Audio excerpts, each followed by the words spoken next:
Hello friends, बरायबाय फिन concept चेनेलाव गोबाव जाबायमोन BTC साख्रिनि आपडेट लाबोया आङो लाइभ फैनो सानदोंमोन नाथाय समनि आंखालाव फैनो हायाखै मानोना BTC नि कन्टेन्ट नांगौ होननानै गोबां कमेन्ट्स खालामदों बेनो जाबाय एग्जाम आरो लोगोसे फाइनाल रिजाल्ट बेनो जाबाय नन टेक्निकल पस्टनि जेराव नोंथांमोना सिलेबासखौ नायनो हासिगोन आरो बे सिलेबास फल' खालामबासो एग्जाम पास खालामनो हागोन उइदाउट नोंथांमोना सिलेबास एग्जाम पास खालामनाया इजि नङा जायनि जाउनाव एडिआरआव गोबां सिलेबास फल' खालामनानै खायसे मोजां हाई काट अफ लानानै दायो साख्रि मोननो थांगासिनो दङ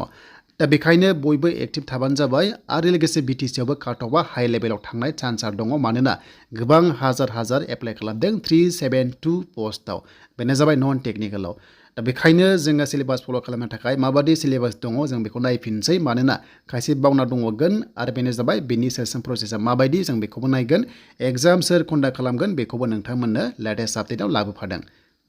दा जाय नोंथांमोना चेनेलाव गोदान साबस्क्राइब खालामना ला जेब्लायबो BTC साख्रि आसामनि साख्रि सेन्ट्रेल साख्रि लन स्किमनि सायाव बर' रावजों आपडेट मोनगोन बेनो जाबाय बड' जब इनफो इउटुब चेनेलाव दा गोबाव खालामला जोङो सिलेक्शन प्रसेसखौ नायग्रोनोसै बेनो जाबाय BTC साख्रि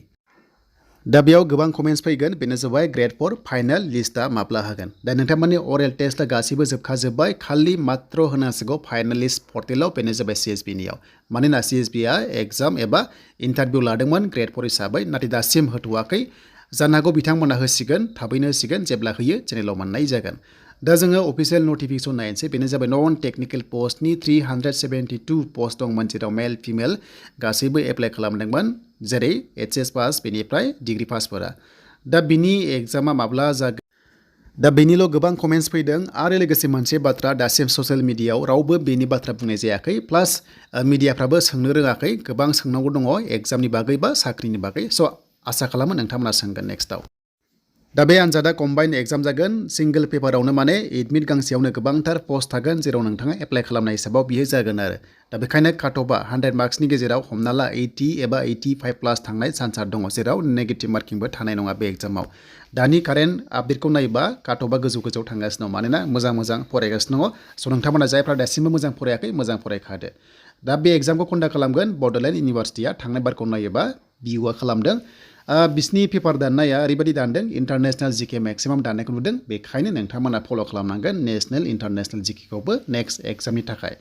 दा बे थांबाय आरो फरेस्टनि रिजाल्टआ दासिम होथ'नाय आपडेट गैया जेब्ला होयो नोंथांमोना चेनेलाव मोनगोन दासिम रावबो सोंनाय जायाखै एन्ड मिडियाफ्रावबो हाइलाइट खालामनाय जायाखै फरेस्टनि एग्जामनि बागै देन फैबाय मस्ट इम्पर्टेन्ट बेनो जाबाय सिलेबास एग्जाम पास खालामनोबा सिलेबास फल' खालामनांगोन इंलिश दङ बेनिफ्राय नोंथांमोना मेथ्स दङ दा नोंथांमोना मोनदों नै इंलिश दङ देन बेनिफ्राय B नाम्बाराव मेथ्स दङ दा बे मेथ्सखौबो नोंथांमोना मोजां रोंनांगोन देन बेनिफ्राय C नाम्बाराव दङ रिजनिं दङ दा बे दङ देन बेनिफ्राय GK बेनिफ्राय एवारनेस दङ बेनिफ्राय कारेन्ट एफेयार्स दङ दा बे GKआव नोंथांमोना नेशनेल इन्टारनेशनेल आसामनि BTCनि नायनो रोंनांगोन कारेन्ट एफेयार्सजों टाच थानांगोन कारेन्ट एफेयार्सआ गोबां दासान्दि मोजां कन्टेन्ट दङ बेखौ नायना ला मानोना जानो हागौ बिथांमोना पेपारखौ दानखाबाय जानांगौ बेखायनो नोंथांमोना जाहाथे बेखौ नायो दा मोननै मोनथाम कारेन्टनिफ्राय फैनाय चान्सआ दङ एटलिस्ट मोननै फैबाबो नोंथांमोना 2 नाम्बार मोनगोन आरो बे जोबोर हेल्पफुल जागोन बेखायनो नैबे सिलेबासखौ गासैबो नोंथांमोना सेभ खालामना ला एबा नायना ला देन बेखौ नायनाय लोगो नेक्स्ट लेभेलाव एग्जाम पास खालामनायाव नोंथांमोना इजि जागोन जिके होनोबा नेशनेल इन्टारनेशनेलखौ बांसिन नायबानो जाबाय देन बेनिफ्राय लुसेन सिकिफ्राव एसे कमन गोग्लैयो नोंथांमोना बिजाबखौ नायबानो जाबाय देन बेनिफ्राय एवारनेस दङ कारेन्ट एफेयार्सआ जि थांनाय बाराव लन्च खालामदोंमोन बा गुबुन जेरै मन्दिरफोर एबा जि जाथाय जादोंमोन बेखौ नोंथांमोना जाहाथे नायो बे फैनायनि चान्सेसा दङ दा बे जाबाय BTC एग्जामनि नन टेक्निकेल सिलेबास एन्ड टेक्निकेल स्टाफनि थाखाय नेक्स्ट भिडिअ फैगोन देन बेनिफ्राय 100 मार्क्सनि एग्जाम जाखागोन जेराव नोंथांमोना 3 आवार्स एबा 3 घन्टा आनजाद टाइमिंखौ मोनगोन देन बेयाव नेगेटिभ मार्किं गैया दाना एग्जाम माब्ला जागोन गोबां कमेन्ट्स एग्जाम कन्डाक्ट माब्ला खालामगोन दा नायदो नोंथांमोना खोनाखाबाय बेनो जाबाय सेप्टेम्बराव BTC इलेक्सन जागोन अके सेप्टेम्बराव इलेक्सना 100% जासिगोन बेखौ माने ससियेल मिडिया होबाय थाखाबाय 100% BTC इलेक्सना सेप्टेम्बराव जागोन दा सेप्टेम्बराव जायोबा मास मोनसे सिगां MCC नाङो दा एग्जाम कन्डाक्ट खालामनो हाया जायो एबा इन्टारभिउ लानो हाया जायो MCC नांबा दा बेखायनो आगस्टआव जुदि MCC नाङोबा नोंथांमोना मा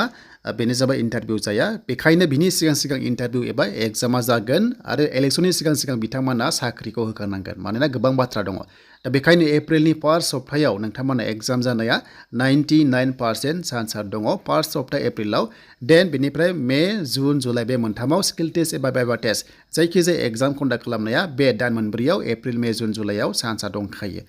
देन 30 मार्चआव मानि थाखाय जाया होनोबा 30 मार्चआवहाय सानडे गोग्लैयो नाथाय बाव DME नि एग्जाम दङ नन टेक्निकेलि बेखायनो BTC निफ्रायबो गोबां स्टुडेन्टस दङ नालाय मार्चआव आनजाद जानाय चान्सआ गैया दा बेखौ नायोब्ला एप्रिलनि फार्स्ट सप्तायाव नोंथांमोननिया जागायगोन बेनो जाबाय BTC साख्रिनि एग्जामफोरा बेखौ आं आसा खालामदों नाथाय अफिसियेलि बिथांमोना दासिमबो डिक्लेयार खालामाखै बाट नोंथांमोना एसे एनालाइज खालामखादो जे सेप्टेम्बर इलेक्सन बा एप्रिलाव एग्जाम जानाय चान्सआ दङ